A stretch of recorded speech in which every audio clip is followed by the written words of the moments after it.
नमस्कार दोस्तों। सीमा को लोगों ने कहा कि डेंगू हो गया था, लेकिन कल वो जब लाइव आई थी, किसको लगा कि सीमा बीमार थी। मुझे लगता है ये एक अफवाह फैलाई गई थी। कल लाइव में आई है, बाकायदा हाथों में मेहंदी वेहंदी लगी और उसी एनर्जी के साथ वो बात करती हुई दिखी। सचिन डाउन लग रहा था, हो सकता है सचिन की तबीयत खराब हो, लेकिन मुझे जहाँ तक लग रहा है, जो बात क्लियर थी कि इसका चैनल जो डिमोनेटाइज हुआ था वो अब ठीक हो गया। जैसा मैंने आप लोगों को बताया था कि YouTube टाइम देता है 15 दिन या 3 महीने के लिए। अगर इस बीच आपका चैनल सही हो जाता है तो दोबारा से वो चैनल अर्निंग करने लगता है। यही कुछ था सीमा हैदर के चैनल के साथ। दूसरी बात, लोगों ने कहा था कि इसको डेंगू हुआ है। अगर डेंगू हुआ होता तो इसकी बोलने की और इतनी जल्दी ठीक होने की उम्मीद ना होती। मुझे एक ही दिन बुखार आया है और मेरी हालत ख़राब हो गई है। इस सीज़न का ये जो फीवर होता है इतना तोड़ देता है इंसान को कि उसकी सारी एनर्जी ख़त्म हो जाती है। आज हम ये देख रहे हैं कि जैसे जैसे गुलाम हैदर को भारत आने की उम्मीद बन गई है, गुलाम हैदर को वीज़ा मिल गया है, लोगों को लग रहा है कि गुलाम हैदर इस बार ज़रूर भारत आएगा। वैसे वैसे अफवाहों का बाज़ार भी गर्म होता जा रहा है।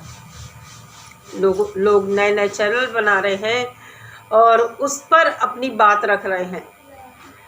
ये लोग इस तरह की बात करते हैं कि जैसे मोमिन मलिक कुछ कर ही नहीं पाएंगे या मोमिन मलिक ने कुछ किया ही नहीं है अब तक। गुलाम हैदर भारत आ ही नहीं सकता है, सीमा हैदर को सज़ा मिल ही नहीं सकती है। इस तरह की बातें लोग कर रहे हैं। इसका सिर्फ और सिर्फ एक ही रीज़न है कि लोगों को गुमराह करना, लोगों के ऊपर एक प्रेशर बनाना कि मोमिन मलिक झूठ बोल रहे हैं, गुलाम हैदर को बच्चे मिल ही नहीं सकते हैं। हम मोमिन सर के ऊपर भरोसा करते हैं, अपने कानून पर भरोसा करते हैं कि किसी के साथ भी हमारा कानून अन्याय नहीं करता है। पट्टी ज़रूर हमारे कानून की आंखों पर बंधी है, लेकिन ये नहीं कि कानून अंधा होता है।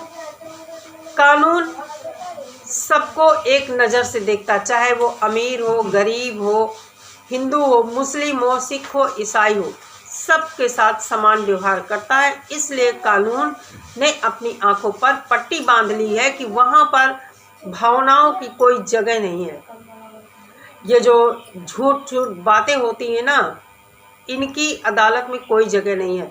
आप लोगों ने भी बहुत सारे ऐसे केस देखे होंगे कि जो गलत तरीके से एंट्री कर जाते हैं, भले ही वो प्रेम प्यार में करते हो। जैसे अभी मैंने अमिता मलिक एडवोकेट जो है उनका वीडियो देखा। उन्होंने बताया मुंबई का एक केस था, एक सॉफ्टवेयर इंजीनियर था, पढ़ा लिखा था, अच्छे परिवार से ताल्लुक़ रखता था।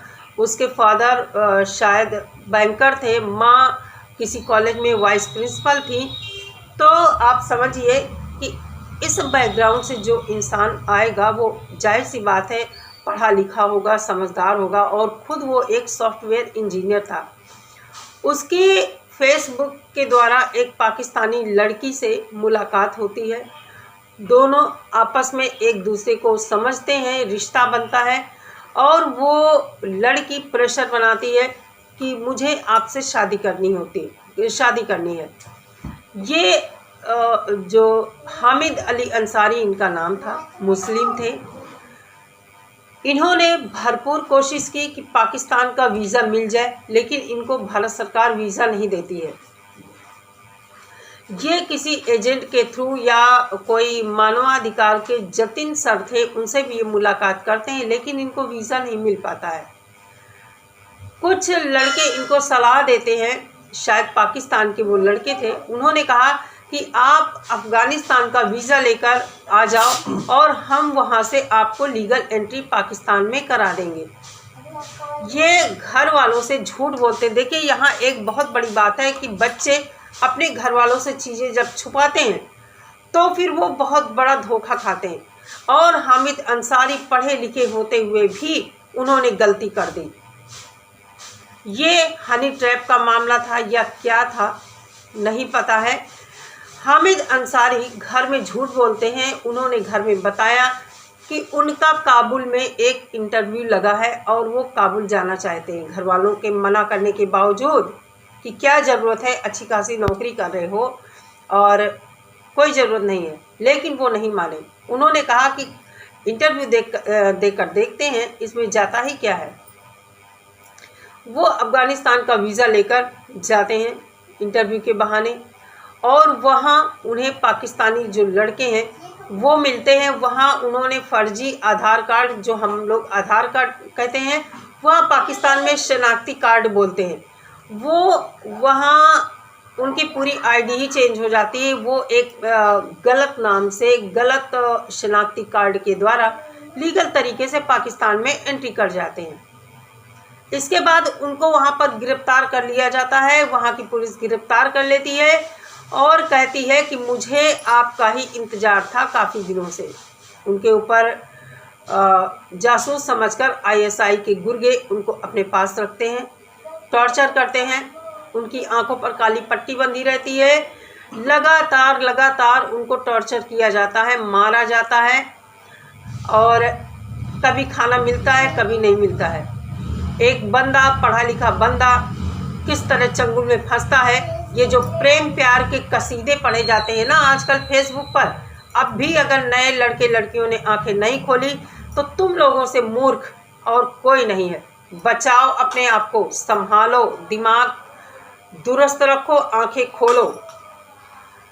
उनको लगातार टॉर्चर किया जाता है और एक बहुत गहरे गड्ढे में उनको आंखों पर पट्टी बंधी की बंधी उतार दिया जाता है। वो रात दिन उनके लिए एक बराबर रहते हैं। अब वो बहुत पछताते हैं, लेकिन उनको कुछ दिनों में एक अधिकारी बदल जाता है, वो आईएसआई की तरफ से जो होता है। नए सिरे से फिर उनसे पूछताछ होती है, फिर मार पड़ती है, फिर कभी खाना मिलता है, कभी भूखों रखा जाता है। मतलब इंतहा हो जाती है उनके साथ इस मारपीट की। उनको पाकिस्तानी जेल में डाल दिया जाता है। पाकिस्तानी जेल में अवैध एंट्री की 2 साल सज़ा होती है। उनको 3 साल रखा जाता है। कोई मुकदमा उनके ऊपर नहीं लगाया जाता है, कुछ भी नहीं। बिना मुकदमे के वो 3 साल पाकिस्तानी जेल में रहते हैं। इधर इनके माँ बाप इनको ढूंढते भी हैं।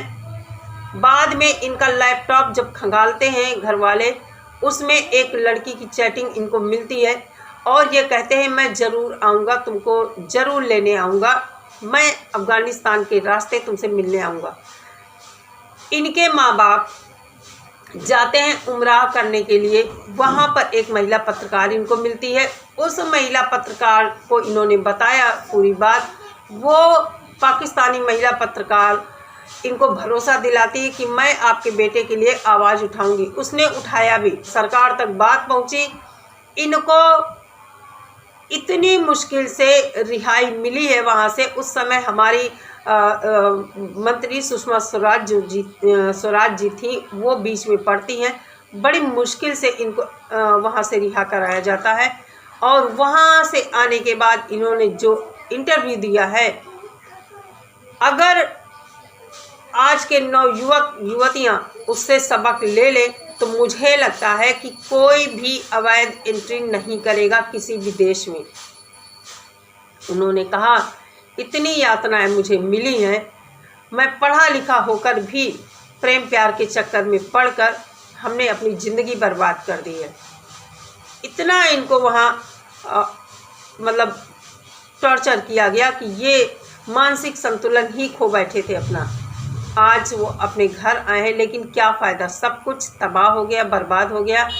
तो मेरे कहने का मतलब है, जो लोग कहते हैं कि सीमा कहीं नहीं जाएगी, सीमा भाभी यहीं रहेगी, सनातनी बन गई, हिंदू बन गई, कोई भी कार्ड खेल ले, ये सनातन का कार्ड खेल ले, इस्लाम को गालियां दे ले, अपने मक्का मदीना को गाली दे ले, पाकिस्तानियों को गाली दे ले, हैदर को गाली दे ले या किसी को भी दे ले, कानून ये सब नहीं देखेगा। कानून देखेगा कि इसने किया क्या है, इसका गुनाह क्या है। उसके आधार पर इसको सज़ा मिलेगी। बहुत लोगों का सवाल है कि क्या सीमा यहीं रह जाएगी जब तक? बिल्कुल, जब तक मुकदमा चलेगा हो सकता है पहले ही मुकदमे में इसको सज़ा हो जाए, पहले ही पेशी में इसको सज़ा हो जाए, या हो सकता है उसके बाद भी यहाँ टिकी रहे। जब तक ये सज़ा जिस मुकदमे में इसको नहीं सुनाई जाती तब तक ये यहाँ पर रहेगी। उसके बाद सज़ा काट कर अंत इसका यही होना, ये पाकिस्तान फेंक दी जाएगी उठा के। तो ज़्यादा गुमराह होने की ज़रूरत नहीं है। कानूनी प्रक्रिया में टाइम लगता है, जैसे मैं हर वीडियो में बोलती हूँ। भरोसा रखिए, जो मोमिन सर आप लोगों को भरोसा दिलाते हैं। और बच्चों का जो सवाल है, सबसे पहले हम सब यही चाहते हैं कि बच्चे वहाँ से सेफ निकाले जाएं और अपने बाप तक पहुँचा जाएं, जो कि समय बहुत नज़दीक आ गया है। गुलाम हैदर को वीज़ा मिल गया है, आप लोग भरोसा रखिए, गुलाम हैदर आने वाला है। और इसीलिए ये जो नए नए चैनल खोले जा रहे हैं ना, कि लोगों को गुमराह किया जाए कि ऐसा कुछ भी नहीं है, मोमिन मलिक झूठ बोल रहे हैं। मोमिन मलिक ने झूठ बोला कि गुलाम हैदर को वीज़ा मिल गया। अरे हम कहते झूठ भी बोला होगा ना, वो भी सामने आएगा, हम तब भी सवाल करेंगे, मोमिन मलिक से सवाल करेंगे। आप लोग क्यों परेशान है? क्यों नए चैनल बनाकर आप लोगों को बोलने की ज़रूरत पड़ रही है? कितना गुमराह करोगे पब्लिक को? सब पब्लिक को पता चल गया है, कोई गुमराह नहीं कर पाएगा। सबको पता है ये केस चलेगा और कोर्ट के द्वारा ही इसका फैसला होने वाला है।